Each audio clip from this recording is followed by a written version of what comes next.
I have two words for you: predator drones. You will never see it coming.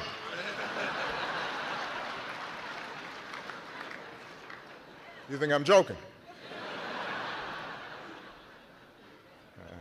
Yet the facts are foreboding, even to skeptics. The federal government has indeed constructed massive housing facilities across the United States, from Oakdale, California to Atlanta, Georgia. Executive orders have given FEMA and other agencies increasingly broad emergency powers, even allowing the U.S. Army and Marine Corps to perform domestic operations. Theorists like Dr. John Coleman allege the focus of FEMA has steadily moved away from natural disasters to concentrate on the management of a hypothetically unruly populace. In 2003, FEMA was incorporated into the Department of Homeland Security. To most Americans, this is just another game of bureaucratic musical chairs. However, it makes perfect sense to conspiracy theorists. Before you reject this theory, take a look at the laws surrounding the Constitution, FEMA, Homeland Security, and other related agencies. Pay close attention to Rex 84, the Patriot Act extensions, Operation Garden Plot, and the executive orders that created FEMA. Would you like to see all the executive orders that have been put into place to take over our nation, to have complete control over us, to take away our rights, round us up, and put us where they want us? Here we go. Executive Order 10990 allows the government to take over all modes of transportation and control of all highways and seaports. Executive Order 10995 allows the government to seize and control the communication media. Executive Order 10997 allows the government to take over all electrical power, gas, petroleum, fuels, and minerals. Executive Order 10998 allows the government to seize all means of transportation, including personal cars, trucks, or vehicles of any kind, and total control over highways, seaports, and waterways. Executive Order 10999 allows the government to take over all food resources and farms.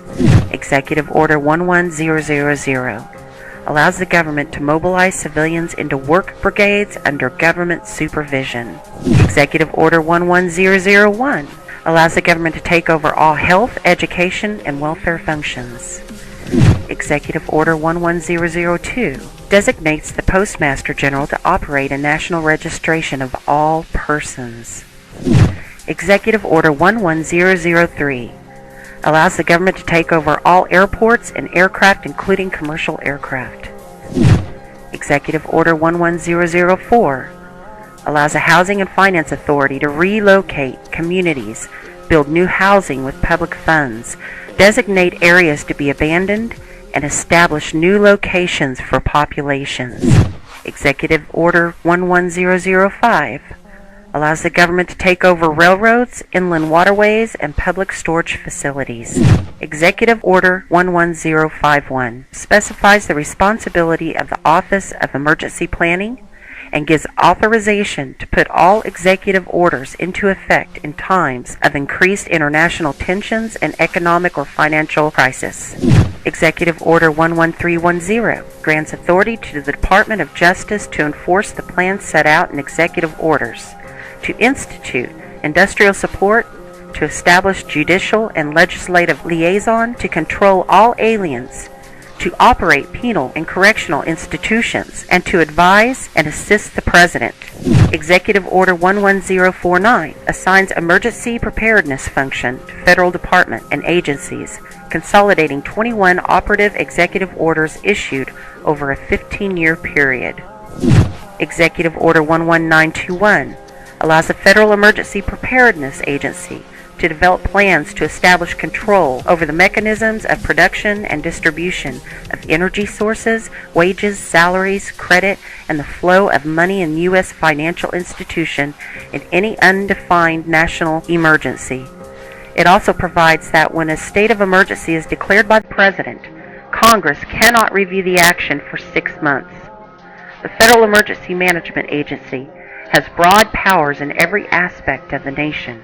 General Frank Salzito, chief of FEMA's Civil Security Division, stated in a 1983 conference that he saw FEMA's role as a new frontier in the protection of individual and governmental leaders from assassination and of civil and military installations, from sabotage and or attack, as well as prevention of dissident groups from gaining access to U.S. opinion or a global audience in times of crisis.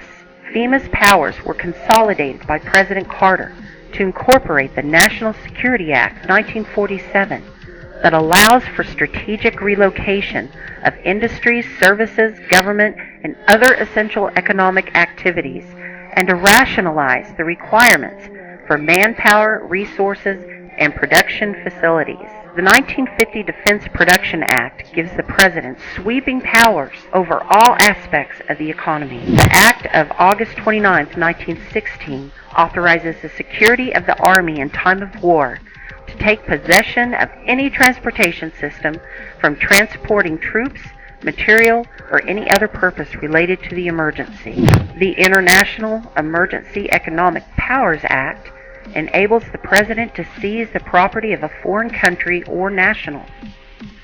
These powers were transferred to FEMA in a sweeping consolidation in 1979.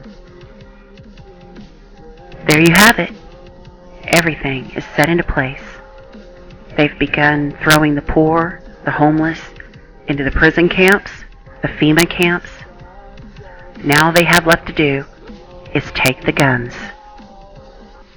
Mr. and Mrs. America, turn them all in.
There is one last